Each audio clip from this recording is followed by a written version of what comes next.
প্রথম কথা, আমি কোনো সেকুলার ব্যক্তি নই, তাই অনেকের আমার কথা খারাপ লাগতে পারে। তাও আমি যে ভবিষ্যতে যেসব সম্ভাবনা আসছে এই শব্দ দূষণ আইনের উপর, সরকার আজকে যে পদক্ষেপ নিয়েছে খুব ভালো পদক্ষেপ নিয়েছে, কিন্তু এর যে ব্যতিক্রমী ধারণাগুলো পরবর্তীকালে ঘটতে চলেছে সেগুলো আমি বলতে যাচ্ছি। তো প্রথম কথা দেখো ভাই, এখন আন্দোলন হচ্ছে কি নিয়ে? এই যে মন্দিরের মাইক খুলে নেওয়া হয়েছে, এই আমাদেরও মন্দিরে একটা চৌংছিল খুলে নেওয়া হয়েছে শান্তিপুরে, যেটা তারপরে এইসব মসজিদগুলোর মাইক খুলে নেওয়া হচ্ছে। কেন ভাই? ওই ভোরবেলা ওই কর্কশ্বরের আওয়াজ, মানে ওই আজানের আওয়াজ কারোর পছন্দ হয় না। অনেকের পছন্দ হতে পারে, তাদের ব্যক্তিগত ব্যাপার, কিন্তু আমার পছন্দ হয় না। তো বিষয়টা এখানে থেমে যাচ্ছে না। বিষয়টা হচ্ছে কি, দেখো, প্রথমত শব্দ দূষণ শুধু মাইকের মাধ্যমে হয় না। শব্দ দূষণ হতে পারে ভাই কনস্ট্রাকশনের কাজের মাধ্যমে, একটি ঢালাইয়ের মেশিনের মাধ্যমে, একটি ভাই শিল্পর কারখানার মাধ্যমে। আর আমাদের শান্তিপুরে ভাই যে হিসেবে ভাই কাজ চলে, তোমার ভাই প্রত্যেক বাড়ি বাড়ি তাঁতের মেশিন, দু একবারই পরপর তাঁতের মেশিন। এবং এই তাঁতের মেশিনের যে প্রত্যেকদিন এই ফাটাফট শব্দ হচ্ছে, এর ফলে যে শব্দ দূষণ হয় ভাই, পাশের বাড়ির লোকের যে এত অসুবিধা হয় এবং যারা পড়াশোনা করে তাদের এত অসুবিধা হয়, সেটি ভাই মাইকের সীমার বাইরে। আজকে ভাই ঠিক মাইক কতক্ষণ বাজে? কোথাও কোথাও ধর্মীয় স্থানে ভাই 1 ঘন্টা বাজে, কোনো কোনো ভাই ধর্মীয় স্থানে ভাই 5 মিনিট বাজে, কেউ কেউ দিনে 3-4 বার বাজায়, আর কেউ কেউ দিনে 1 বার বাজায়।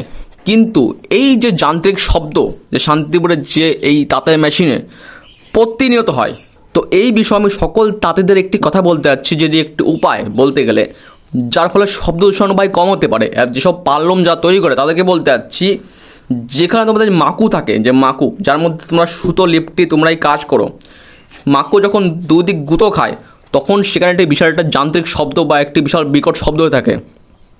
তো যেখানে গুঁতো খায় সেখানে তোমরা যদি স্পঞ্জ বা রবার ইউজ করো, তাহলে সেই শব্দটা অনেক কমে এবং মানুষের যে কানে ঝালাপালা করে সেটি অনেকটা কমতে পারে। তাই বলছি যে ভাই, যারা মেশিন ভাই তৈরি করছো বা মেশিন যারা ব্যবহার করছো, তারা সেখানে একটি এমন বস্তু যেটা শব্দটা আটকাতে ব্যবহার করে, সেরকম বস্তু তোমরা ইউজ করো, বা স্পঞ্জ বা রবার এগুলো ইউজ করো। তার ফলে তোমাদের ভাই ওই তাঁতের শব্দ ভাই প্রতিদিন মাথা খটখট করবে না। এই বিষয়ে পরবর্তীকালে অ্যাকশন হতে পারে। মনে করছো শুধু এই মাইকগুলো এনে অ্যাকশন হবে, এতেও অ্যাকশন হবে। আর কনস্ট্রাকশনের কাজ ভাই ওগুলো তো হবেই, সেগুলো তোমার যে পৌরসভা বা পঞ্চায়েত থেকে পারমিশন নিয়ে করতে হবে। কিন্তু এই যে বর্তমানে শুধু মন্দিরের মাইক খুলে দাও, মসজিদের মাইক খুলে দাও, দরকার এগুলো, কিন্তু এর সাথে ওগুলো দরকার। আর যে হচ্ছে কথা, যে বিকট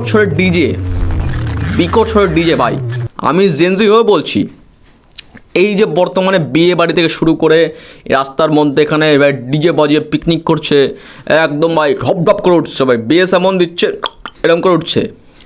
তো এই সব বিষয় বলছি যে এই সব বিষয় তুমি রোধ করতে পারবে না, কেন? মানুষ ভাই উৎফুল্ল ব্যক্তি, এইসব বিষয় তুমি রোধ করতে পারবে না। এখানে তুমি কী করতে পারো? এখানে তো করতে পারো যে কোনো যদি একটা উৎসব বছরে একবার কেউ যদি করে, বা মাসে একবার যদি কেউ যদি করে, মাসে তো করে না ভাই, সবাই বছরেই করে। তো বছরে যদি কেউ ওইসব উৎসব করে, সব 1 ডিসেম্বর হচ্ছে, এদিকে সরস্বতী পুজো হচ্ছে, সামনে দুর্গা পুজো আসছে, বেটা বুঝছো? আমরা যে 5 দিন মাইক বাজাবো, এই নিয়ে একটি যে আমাদের যে বিশেষ সম্প্রদায় যেখানে আছে, ওরা কিন্তু বিশাল কিন্তু ঝামেলা করতে চলেছে, সেটা তোমরা বুঝতে পারছো না। সামনে যে দুর্গা পুজো আসছে, সেখানে তুমি কী করে কন্ট্রোল করবা? তাই সরকারকে বলছি যে বিভিন্ন রকম অনুষ্ঠান, সেগুলোতে আমাদের এগুলো ছুট দিতে হবে। যেমন আমাদের সামনে শ্রাবণ মাসের শেষ সোমবার আসছে, এদিকে সামনে দুর্গাপূজা আসছে। তো এই সব দিনে ভাই এই জিনিসটাকে আমাদের ছাড় দিতে হবে। এবং সামনে ভাই যখন আমরা নিজেরা ছাড় নেব, তখন ওই সব ব্যক্তি মহরম আছে, ঈদ উজ্জোয়া কী সব করে ওরা, ওদের বিশেষ ছাড় দিতে হবে, কিছু করার নেই ভাই। ওদের ওই দিনগুলোকে এদের ছেড়ে দিতে হবে যে ভাই আমরা তো মাতামাতি করেছি, বা তোরাও কিছু করে নে, কারণ তোরা তো যদি তোদের না করতে দিই তো তোরা লাফালাফি করবি। তো ওদের বলতে ভাই তোরাও এরকম ঈদ উজ্জোয়া মহরমে এরা টুকটাক বাজিয়ে নিবি। তো তখনই এই ঝামেলাটা চুকে যাবে। কারণ সামনে ভাই যখন দুর্গাপুজো আসছে, সে সময় তোমরা এই যে মাইক বাজানোকে আটকাতে পারবে না। কেন? প্রত্যেক ব্যক্তির ওই মহালয়ার দিন মহালয়া না শুনলে ভালো লাগে না। এটি বা আলাদা দুর্গাপুজোর আমেজ, দুর্গাপুজোর একটা বা ইমোশন হচ্ছে মহালয়া। তাই বলছি, শব্দ দূষণ যদি রোধ করতে হয়, সব বিষয় রোধ করতে হবে, এছাড়া উপায় নেই। কেন? তুমি যদি এক বিষয়ে তুমি এক ধর্মীয় ব্যক্তিকে উপর আঘাত আনো, বা শুধু ধর্মীয় ব্যক্তি বাদে অন্য অন্য জিনিসের প্রতি তুমি এই নিয়ম চালু না করো, তো পরবর্তীকালে এই নিয়ে বিশাল একটা বিবাদ হতে পারে, বিশাল বিবাদ হতে পারে। তাই যেমন ধর্মীয় স্থানে মাইকগুলো বন্ধ করতে হবে, তেমনি করে এইসব যে কারখানা আছে, এইসব যে শিল্প কারখানা, এই যে তাঁত শিল্প, এইসব বিষয়ে ভাই আমাদের অ্যাকশান নিতে হবে। তাছাড়া এই বিবাদ আটকানো সম্ভব নয়। তাই সরকারকে বলছি অ্যাকশানটা নেন, ঠিকঠাক করে নেন, এটা হচ্ছে কথা। এবং আমি আরও চাই যে উৎসবগুলোতে ভাই একটু ছাড় দেওয়া হোক। কেন যখন আমি হিন্দু উৎসবগুলোতে ছাড় দেবো, তখন ভাই ওদের না ছাড় না দিলে ওই মালগুলো ভাই তিরিং বিরিং করে লাফাবে এরকম করে, কেন হচ্ছে এগুলো, কেন হচ্ছে, আমরা ভাই চাই, আমাদের ছাড় চাই, আমরা ডিজে ভাই, আবার ডিজে ডিজে ডিজে। তো এই হচ্ছে কথা। ওদের ভাই নাচা গানা হারাম, আলাদা ব্যাপার ভাই। ওদের ডিজে মিজে কিন্তু নাচা গানা হারাম আছে, নাচ গান করা, লাফালাফি করা, ডিজে বাজিয়ে নাচ করা, এগুলো হারাম আছে, যেগুলো বর্তমানে ভাই আফগানিস্তানে বন্ধ করে দিয়েছে। আফগানিস্তান ওরা ওদের শরিয়া আইন মানছে, বন্ধ করে দিয়েছে, কিন্তু এরা জানি না কী কারণ লাফালাফি করছে, কারণ ওদের তো ওটা হারাম, আলাদা ব্যাপার আছে। তো যাই হোক, বিষয়টা বুঝতে হবে।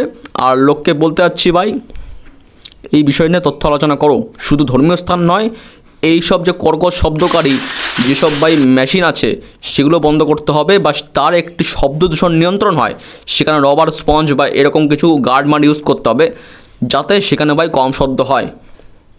এ হচ্ছে কথা। আর গাড়ির হর্নের কথা তো বললাম না ভাই, গাড়ির হর্ন একদম রাস্তায় যাবা গাড়ির হর্ন, শহর অঞ্চলে ভাই কী বলবো, গাড়ির হর্নেই একদম শব্দ দূষণ করে দেয়। তো হচ্ছে কথা, বাকি করবাই। I really should collect the rich before the war begins.